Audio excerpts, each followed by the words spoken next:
Okay, I have now seen F9 twice. I have had a few days to think about it. I've heard other people talk about it, some of the questions that other people have asked, and during my second viewing, I wrote down several questions that I had. So I've got some notes, and I'm just going to go through these. Some of these will be ramblings, some of these will be my answers to questions that I've heard other people ask. And some of them are just going to be questions that I have no answer for. So my first note that I wrote down, so after I made my first video, I started writing down other thoughts that I had that I wanted to add into my second video. The bridge falling. And by the way, full spoilers for the movie throughout all of this. If you want my spoiler-free thoughts, check out the first couple minutes of the other F9 video that I posted. This will have spoilers throughout. So when the suspension bridge falls, they show a shot from the side that shows them continuing to drive on a bridge, a suspension bridge, or like a rope bridge, where the ropes have broken. And just seeing it continue to drive was bad enough. Like, talk about cartoon physics. You know, it's like when you run off the cliff, but you don't start falling until you realize that you're not on the ground anymore. So that was bad enough, but it's quick, and I probably would have let it go. But then it cuts to the shot where they're driving up, straight up, this bridge that is not connected to anything. That's the dumbest part of the whole movie, I think. That's one of the dumbest things in any of the movies, which, by the way, I feel like I've decided this. I think this is my least favorite of the main films. Maybe I like it slightly better than 8. I'll have to rewatch 8 at some point and see. I think I do like it better than Hobbs and Shaw, but I think this is my least favorite.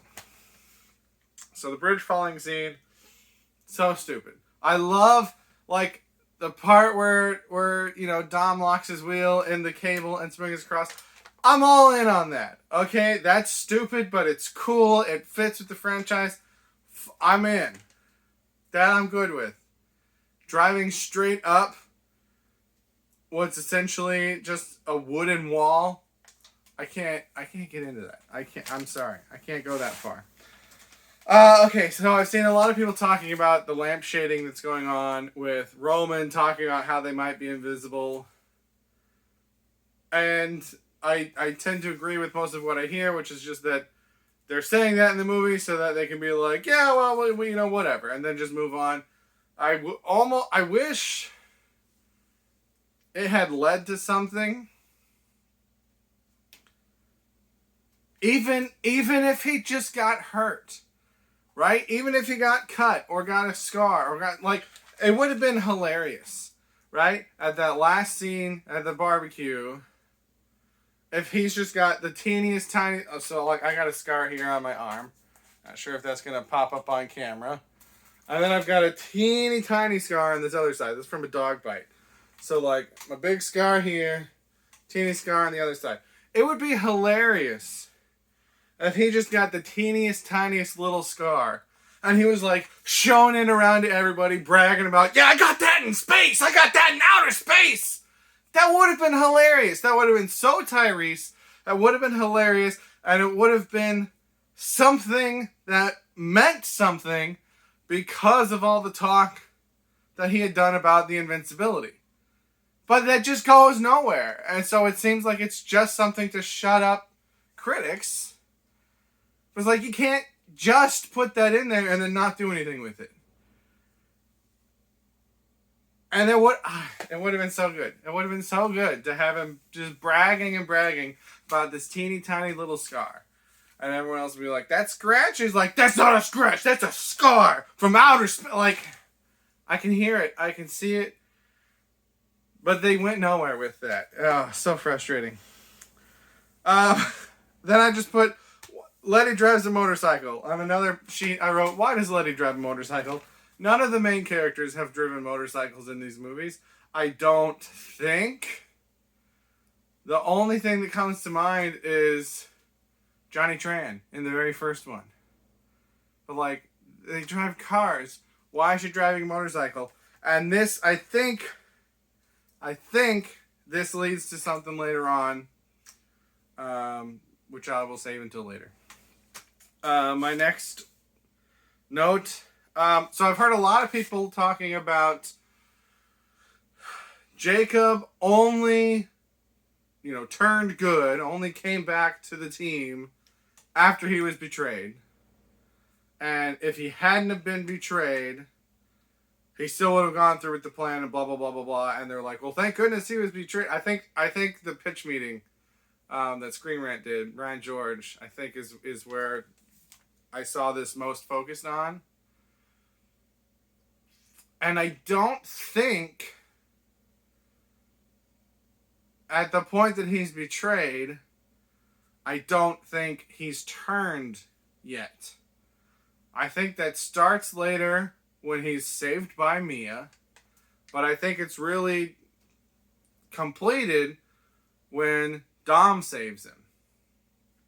And then you get that shot where they're both in the car and they make the eye contact to each other, and that's the moment that he turns. So the idea that they've accepted him even though he would have gone through with this if he hadn't been betrayed, I think they still would have accepted him even if he hadn't been betrayed and he had gone through with it. There still would have been a redemption there.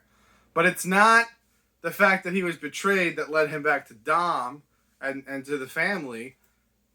It's that he was saved by both of them, and they had this moment of connection where he realized that Dom has either he's come to terms with the truth because Jacob told him what happened. Dom had time to process it, and now they can move on together. So I get half of that, but I also think that argument leaves out the actual connection that happened.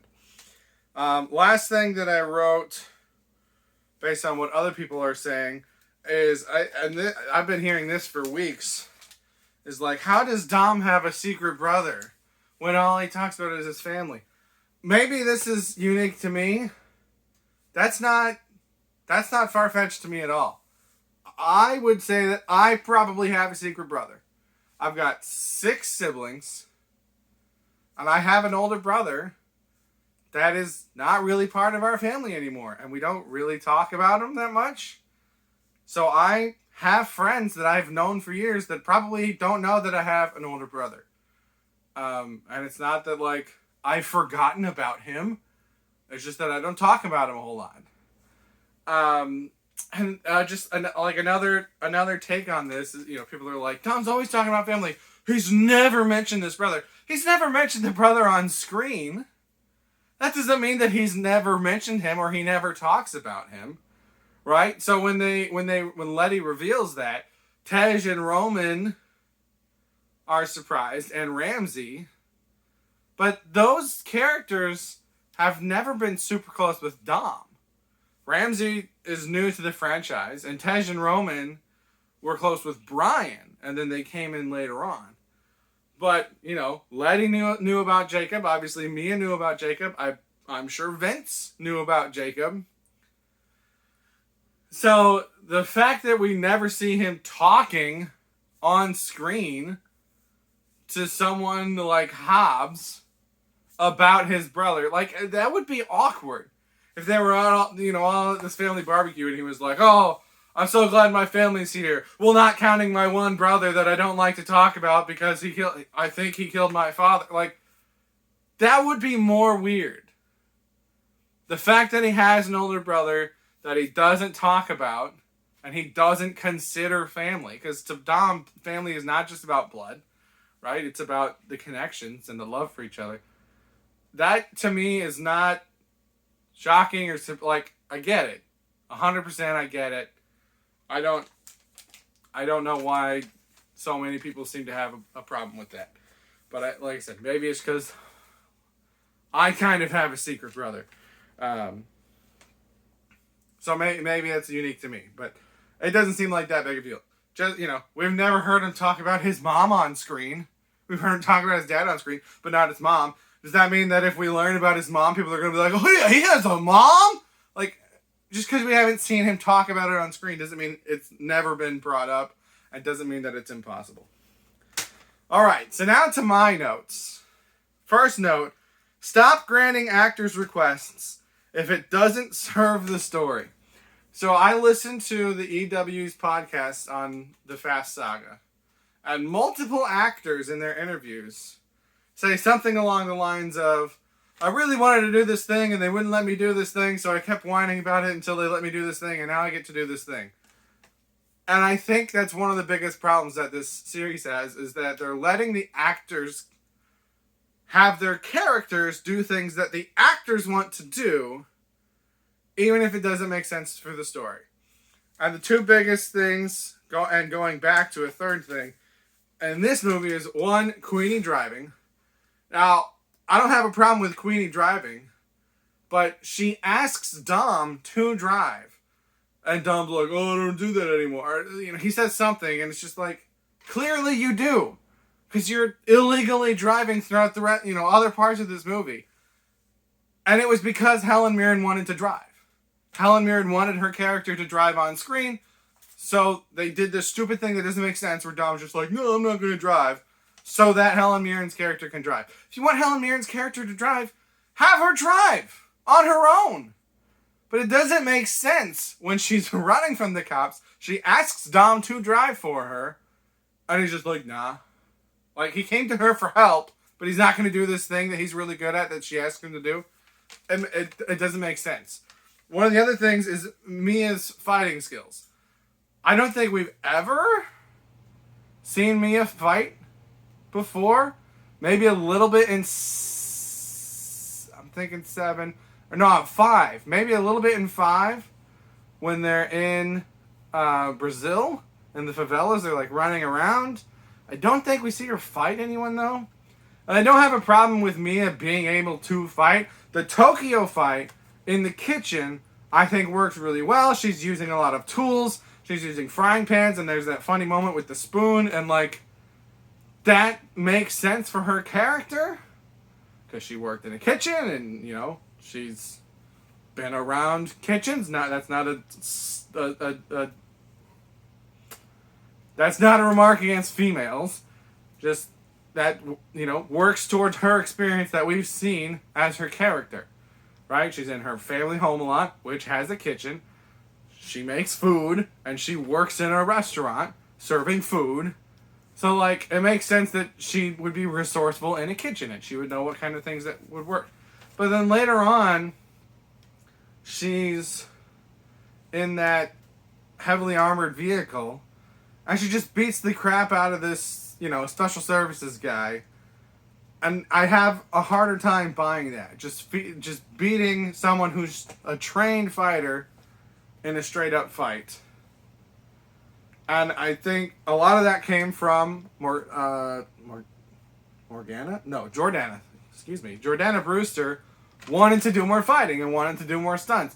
So they did it, but it didn't really make sense. And it didn't need to happen. Again, they could have done a scene where she's one-on-one with someone, and like, it's got to be her, and so we see that when it comes down to it, it has to be her. But it doesn't. It's not necessary for the story, but it's got a lot of focus because the actor wants it, and I think a lot of that came from the fact that Letty's actress, Michelle Rodriguez, she wanted to do more stunts, and she wanted to do more fight scenes.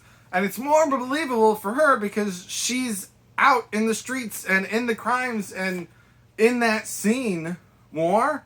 So it's more believable from her to me than it is from Mia, because Mia's usually not involved in this kind of stuff. Mia usually is sitting out. So, maybe Mia has been taking self-defense classes since 7 when we saw her last.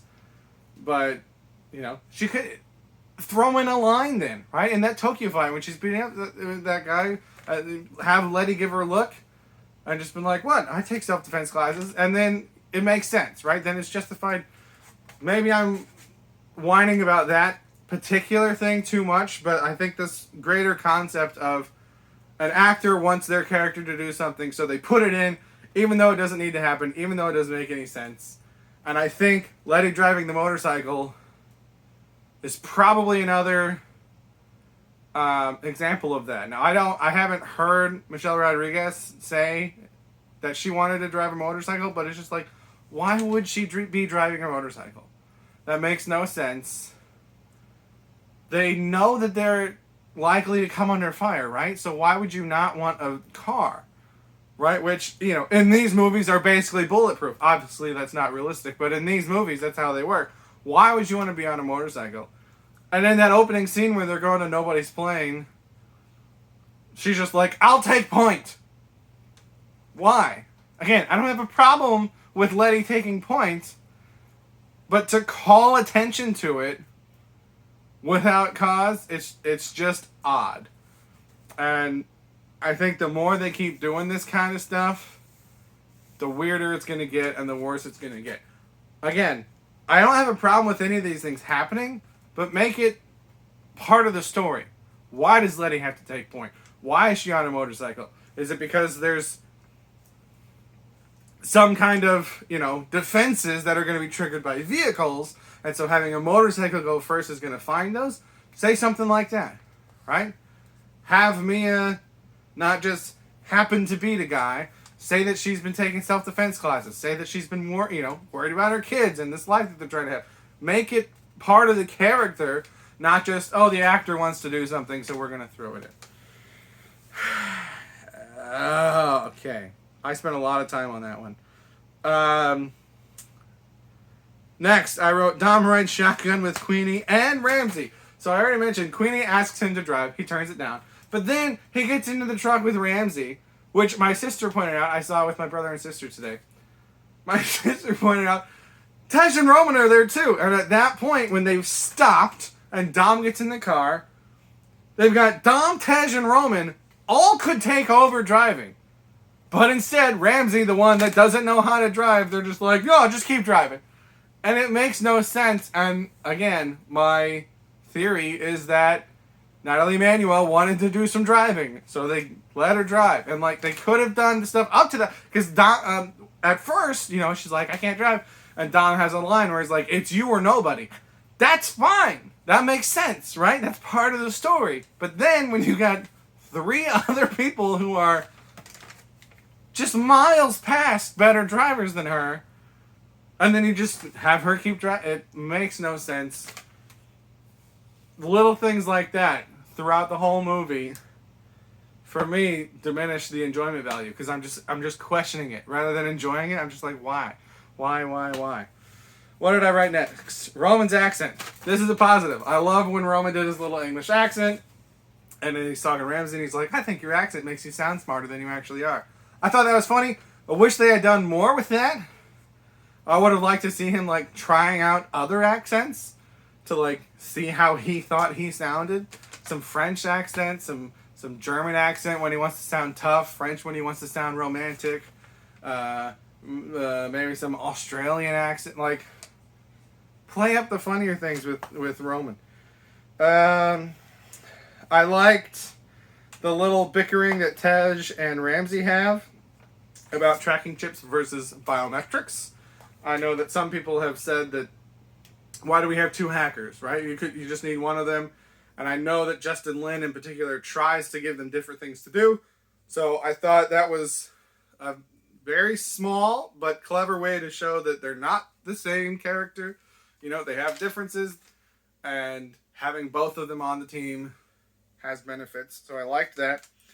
At one point, my brother asked, or he said something along the lines of, I'm still trying to figure out why Cypher is in this movie. And he said that, and I had seen it before, he hadn't, and I'm just like, well, she comes in at the end, she doesn't do anything. She doesn't do anything that Otto couldn't have done. And she's only in it because nobody captured her plane, but then his plane was attacked, she was pulled off. But they could have just said that they had her in custody. So I think that's a perfectly valid question. Why is Cypher in this movie? Doesn't need to be in there. She doesn't add anything that couldn't have been done by Otto or someone else.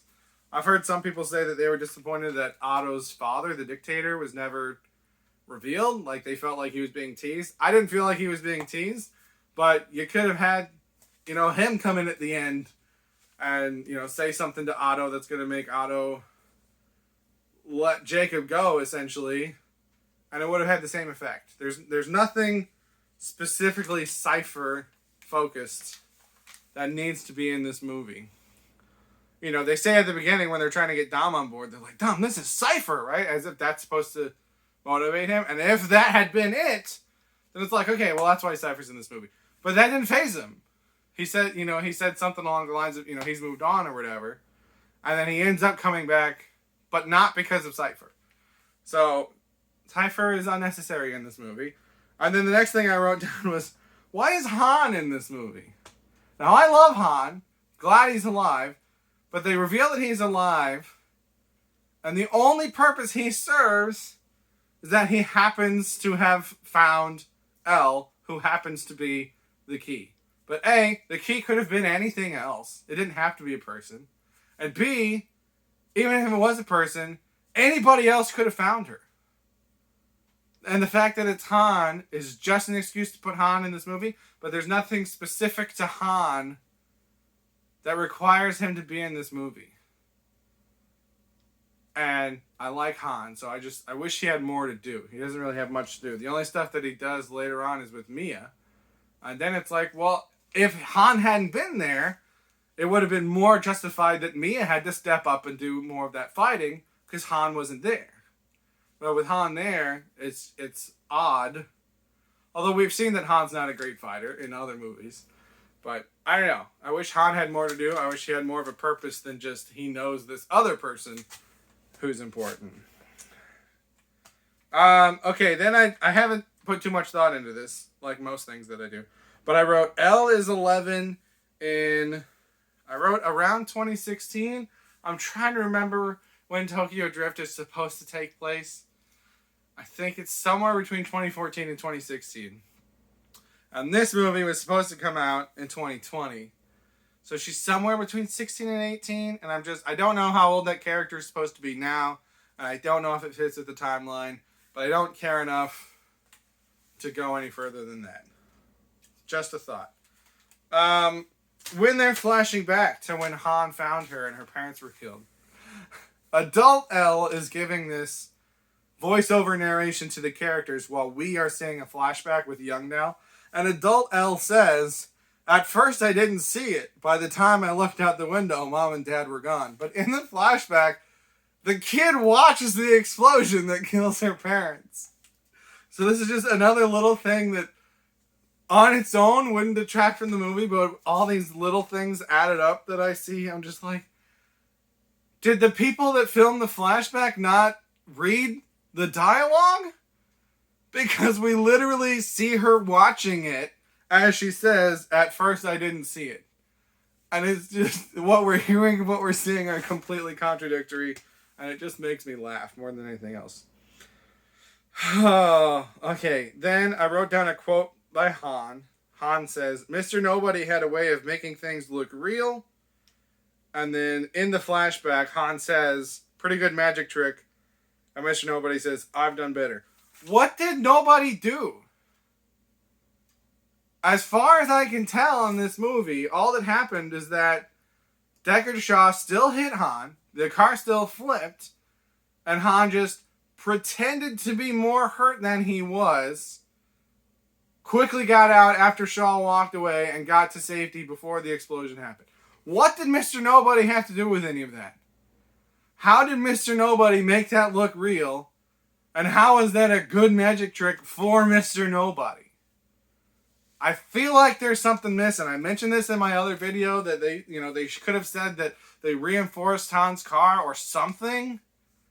But they don't say that. They just say, oh, Mr. Nobody made it look real. But how? I do not understand at all. I've heard a lot of other people that have a problem with how they say that he survived, which is just, well, he just survived. And I don't like that. I'm not satisfied with that. Then I wrote down for the scene where if you've never seen one of these movies before, you might think that Dom is going to die because he falls down, a height that would kill anyone. But of course he doesn't die. But I just wrote down, Dom dying would have been the best thing for this franchise. Because I think if Vin Diesel got out and let other people do it and let it be goofy and let it be silly, I think these movies would be better. Dom dying would have been the best thing for this franchise. But he didn't. He's still around. Next, I wrote the car, the Pontiac Fiero that goes to space. It was remote controlled! They're just driving it with remote controls earlier in the movie. Why do two people need to be up there? Why do Rowan and Tej both need to be up there? And the answer is so that you can see Roman and Tej in space, right? So you can see these two characters that are funny, that a lot of people like to see together in space. But it makes no sense because A, the car was remote control, and B, we find out later, you could just smash the satellite. You don't have to actually do anything, you can just smash the satellite. And then my second question, which, some of these things you don't think of the first time through because you don't know what happens yet when the setup is starting. But after watching it through, I know that they're going to run out of fuel and not be able to land. So as I'm watching it, I'm just like, how were they supposed to land? Because when you re-enter the atmosphere, that Pontiac would light up. They would melt. And there's no landing gear. There's no... How are they supposed to get back to Earth if they hadn't been picked up by another satellite crew, or space station crew? Can anyone explain to me how they were supposed to get back? Did they have one of those huge, massive parachutes that space capsules have? But again, that car would not have survived re-entry. It would have melted. They would have melted. The second time watching it, I'm just like, wait a minute. I know that they're not going to in this car. But their plan was to, right? They were going to re-enter in this car. Makes no sense. Makes no sense. Only a few left. In the scene where Han's fighting the guy in the armored car, he throws the grenade at him or whatever. And then it opens the hatch. And the guy's parachute catches the wind. And it pulls him out. Why does that guy have a parachute? He's in a car. There are no aerial vehicles involved in this scene at all. There's no helicopters. There's no planes. Why is he wearing a parachute? And how did Han know that he was wearing a parachute? Again, these things look cool when you watch the movie for the first time, but then I'm watching it again and I'm like, this guy's going to fall out because he's got a parachute. Why does he have a parachute? And then next, okay, so first time we're watching it, we're like, ooh, Cypher got Otto to betray Jacob, oh my gosh. And then this time I wrote, why does Otto betray Jacob? We hear Cypher, we see her talking to him, and she calls him a puppet, but unless I'm forgetting something, she doesn't offer him anything. She doesn't convince him that she can help him more than Jacob can. It seems like he doesn't really like Jacob, because Jacob keeps making remarks and Otto keeps giving him looks or whatever. So, fine, maybe betray Jacob, because you don't like Jacob, so kick him out of the deal. But why join Cypher? Why let her out of her weird Magneto prison? And why let her run the show? Then you're still just a puppet. What happened to A, have Cypher convince Otto not only to betray Jacob, but also let Cypher out and partner with her, but she's kind of running it now? I don't know. Again, this goes back to why is Cypher in the movie? None of that stuff makes sense. And Cypher didn't need it to be there. If Otto just didn't like Jacob, so he betrayed him after Jacob got all the components, fine. That fits. Cypher's part makes no sense. Last thing that I wrote for the mid-credits scene. Again, it's cool when you see it for the first time, but then I'm watching it for the second time, and Deckard Shaw is just punching this punching bag, and I'm like, I know there's a guy in there. He's not moaning, groaning, yelping in pain. He's not making any sounds. Is he unconscious? Is he gagged or something? But then when he unzips it, then he moans. He is not gagged at all. And it's one of those things where it's just for the reveal. It only works the first time through. But then when you watch it the second time through, you're like, he should be screaming as he's getting punched and kicked repeatedly by Deckard Shaw, and he is completely silent. And then when he zips him up, when Deckard zips him up to go get the door, he's like, don't go anywhere. And he zips him up, and then immediately he's silent again. Like, not only is he not calling for help, but he's not whimpering or moaning or anything. Is it a soundproof punching bag case? Is that what's... A lot of things that don't make sense that were only done either A, because the actors wanted them, or B, because it looks cool the first time. And only the first time. And then every time after that, you realize how little sense it makes. So, I enjoyed the movie. I enjoyed pieces of it for what it were. What it was, what they were. I enjoyed pieces for what they were. And most of the movie for what it is. I said something along the lines in my last video of there's not a lot of driving in this movie. And I want to addend that a little bit. There is quite a bit of driving, but none of it needs to be driving. In the earlier films, Dom is brought on because they need drivers. Either because the drug lords that they're trying to infiltrate are looking for drivers, or the people that they're after are drivers, so you need the mind of a driver to catch a driver. In this, when they go to the plane, when they go to nobody's plane, could have been a helicopter. You're telling me Dom Toretto can't get in touch with someone who's got a helicopter? Coulda, shoulda, woulda been a helicopter. Later on, when they're driving in London, Dom ditches his car to Assassin's Creed hardcore parkour across the roofs. And then he gets in with Ramsey, and driving goes nowhere. Should have been a helicopter. The only thing we get from that is saying the magnets work. But again, as I said in my last video, they don't make sense. They don't work logically. The vehicles would crumple themselves. So again, it's just done for the sake of cool visuals that don't make sense in the video. But that's the second time. A helicopter would have been better. It did not need to be a car. A helicopter would have been better. Then when do we get driving next? Queenie, okay, fine. She's driving. Should have been Dom driving, but okay, fine. We get some driving there. We get driving in the flashbacks. I'm fine with all that. Which, by the way, I was questioning in my last video about whether or not that was the actual actor's voice as young Dom, or whether they dubbed over it with Vin Diesel. Apparently, according to the cast in their interviews, that was his real voice. So, good on you, man. You sounded like Vin Diesel. And apparently the actor's name is Vinny, which I think is hilarious. Vin and Vinny. Anyway, next time Dom drives in the movie is at the end. And again, they don't need to outdrive this armored train truck thing. They just need to get the thing. You know what would be easier to catch up to it with? A helicopter.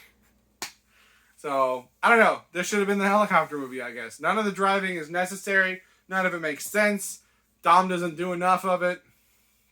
And when he does, he doesn't do anything that apparently anyone else could do, because someone that's never driven before does just as good of a job. So, movie's fine. Movie's fun. I think they should have picked one. Either Han's alive, or they go to space, or magnets, or Dom's brother. Maybe two.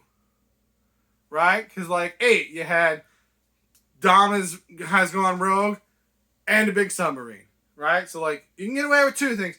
I think 4 was too much. There's too much stuff that doesn't make sense if you think about it at all. Now maybe that's on me. Maybe I'm not supposed to think about it. But I like to think about things. I like it when things make sense. Movie was fun. I might even go see it again. But it's probably at the bottom of the Fast movies for me. That's my rant. Those are my ramblings. Let me know if you have any thoughts. Do you agree with what I said? Do you disagree with what I said? Do you have other points that I didn't mention? Let me know. Thank you for watching. Goodbye.